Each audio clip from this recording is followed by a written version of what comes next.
nandito ako ngayon sa Lingayen Museum. Ayan. So, nandiyan siya, makikita natin yung mga ng mga history ng mga ng World War II. Ayan. So, dyan lang kayo. Allahumma inni as'aluka al-huda wat-tuqa wal-'afafa wal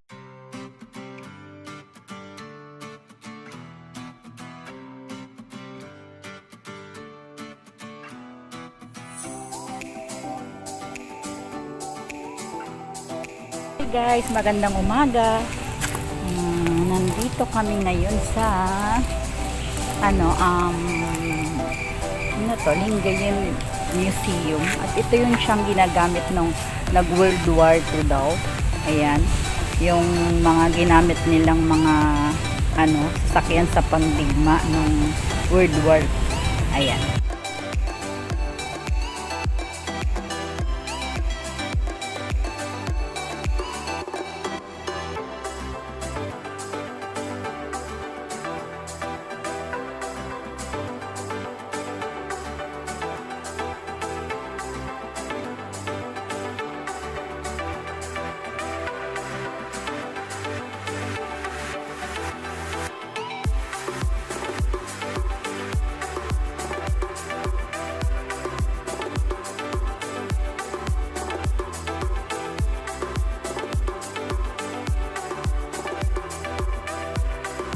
So, marami pa silang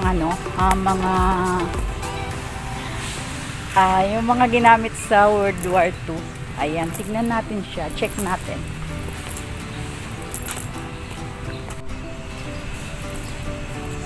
So, ayan siya. Yung mga ginagamit nila na sa pangdigma. Dati, nung World War II siya. Ayan.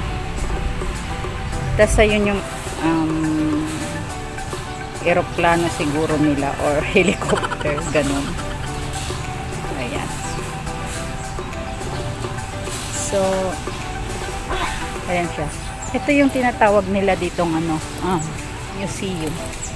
Ayan siya.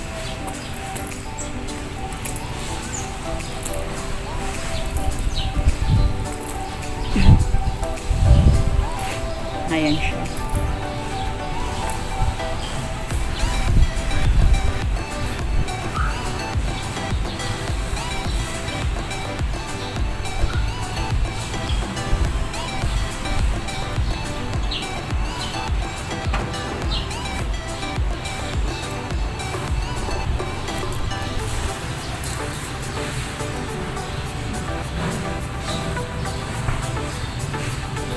Ayan siya.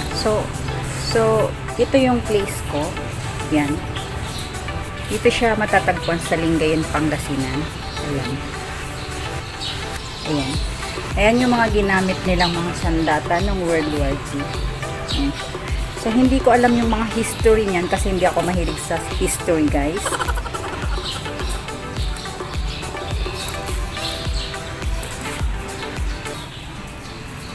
Ayan siya.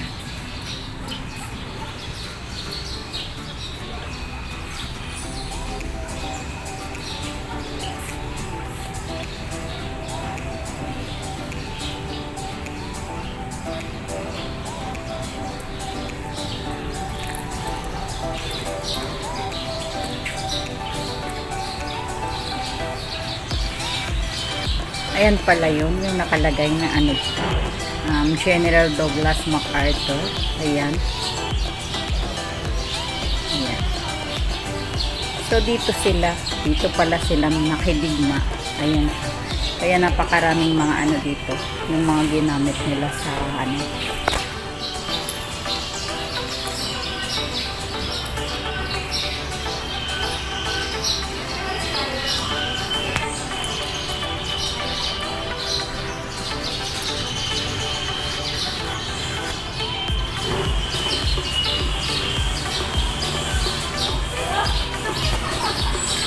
So, ayan pala yung mga guys. Ayan. Ayan siya yung mga ginamit nilang mga pinagkakainan nila. Ayan siya.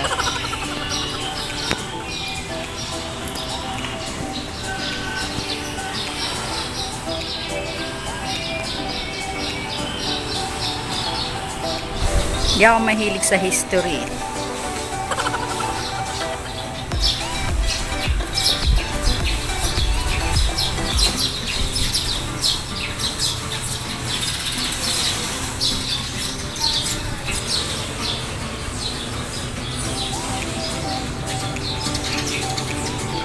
Ayan siya. Ayan, mababasa nyo na yung, ayan, General Tomoyoki Yamashita. Ayan pala yung mga yun. Sino kaya yun? Ayan. Ayan guys, sa mga gustong pumasyal dito, ayan, welcome kayo. Chat nyo lang ako. Mapapasyalan nyo na tong Lingayen. Ayan, Pangasinan. Sa Region 1 po kami. Ayan.